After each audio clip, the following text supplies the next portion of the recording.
झारखंड में परिवर्तन यात्रा, जिसका आज पलामू में समापन है, जहां आज शिवराज सिंह चौहान एमपी के पूर्व मुख्यमंत्री और केंद्रीय कृषि मंत्री आज यहां पधारे और उन्होंने जेएमएम सरकार और गठबंधन को आड़े हाथ लिया और इतने तक कह दिया कि ये गठबंधन नहीं ठगबंधन है।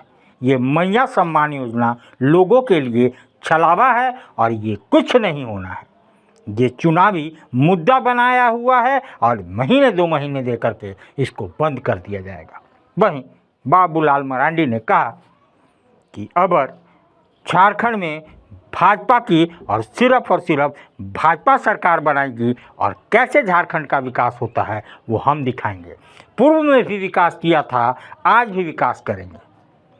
ये जो जेएमएम ठगबंधन की सरकार है वो जनता को छलने की काम कर रही है और जनता सब जानती है, जिसका जवाब चुनाव में देगी।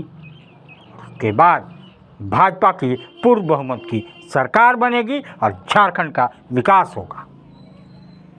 मज़ा नहीं आता है, चुनौती होना ही चाहिए। चुनौती नहीं होगी तो फिर जीत का भी कोई मज़ा नहीं है। इसलिए मैं तो चाहता हूं कि जितना भारी चुनौती होगी, जीत भी उतनी ही भारी होगी। लगातार जो है बात आ रही है कि मैया सम्मान योजना से लोगों में उत्साह है, उमंग है। कल्पना सोरेन देखिए, पहले तो मैं कहूँगा कि लोगों को इस बात की पता है, ये वोट के खातिर वो चारा दे रही है।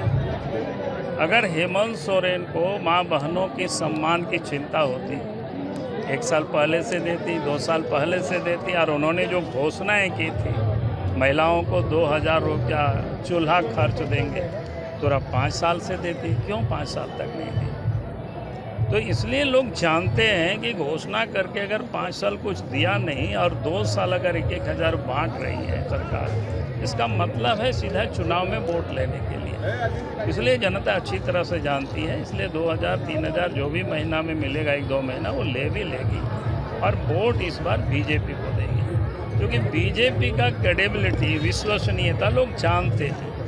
पड़ोस के राज्य मध्य प्रदेश है, पड़ोस के राज्य छत्तीसगढ़ है, पड़ोस के राज्य उड़ीसा है, वहाँ हमारी योजना पहले से चल रही है। जब घोषणा करती है बीजेपी, पूरा करती है। केंद्र की सरकार, मोदी सरकार ने भी कहा था कि भाई हम 5 किलो अनाज मुफ्त में देंगे, देश के 80 करोड़ की आबादी पर प्रत्येक महीना दे रही है, और कहा 2029 तक देंगे। किसानों के खाते में भी साल में 6000 रुपया भेज रही है। तो लोगों को पता है कि कौन बोलता है और करता है। ये तो बाबूजी का कसम भी खा करके पूरा नहीं करता है, तो इस पर कैसे लोग भरोसा करें? एक सवाल, झारखंड की राजनीति में इस बार का चुनाव के परिणाम के क्या लगता है कि कितने सीटों से भाजपा इस बार? देखिए, मैं सीटों के बारे में गिनती नहीं करता हूँ, लेकिन मैं लोगों से कहता हूँ कि लोकसभा चुनाव में भारतीय जनता पार्टी या गठबंधन ने 51 सीटों पर लीड किया है। तो इस बार 51+ सीटें भारतीय जनता पार्टी और गठबंधन को झारखंड प्रदेश में मिलेगा। झारखंड को किस दिशा में ले जाना चाहते हैं, इसका बता दीजिए। प्रगति और विकास की दिशा में। झारखंड को तबाह और बर्बाद करने का पाप हेमंत सोरेन, कांग्रेस और आरजेडी की सरकार ने किया है। भ्रष्टाचार की अति है, नोटों के पहाड़ निकल रहे हैं इनके नेताओं के घर से, बालू बाल्टी में बिक रही है, माताओं और बहनों का सम्मान सुरक्षित नहीं है। 7000 से ज़्यादा बलात्कार हुए हैं, 7000 से ज़्यादा हत्याएं हुई है, 6000 से ज़्यादा अपहरण हुए हैं। चारों तरफ त्राही त्राही मची है, बिना लिए दिए हैं कुछ होता नहीं है, और घुसपैठिए बांग्लादेशी यहाँ खुल के खेल रहे हैं। एक भी वादा पूरा नहीं किया। इनकी वादे की पोल तो ढोल से भी बड़ी है, एक वादा पूरा नहीं किया। चुनाव के समय केवल टुकड़ा डालने का काम कर रहे हैं। जनता इनके भ्रम में नहीं आने वाली।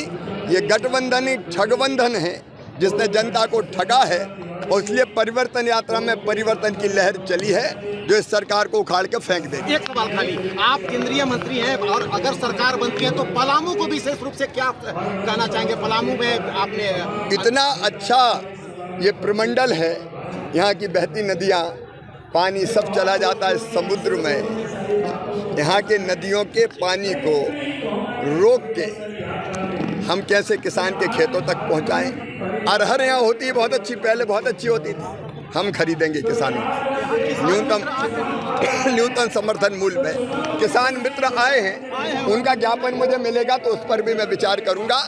हम पलामू प्रमंडल सहित पूरे झारखंड की तस्वीर बदल के आपको दिखाएंगे। पूरे घोषणा पत्र में सारी बातें हम कहेंगे। मामा अपने बहनों को क्या देगी जी? मामा अपने मामा प्रेम भी बांटेगा और मोदी जी के नेतृत्व में विकास भी और जन कल्याण भी।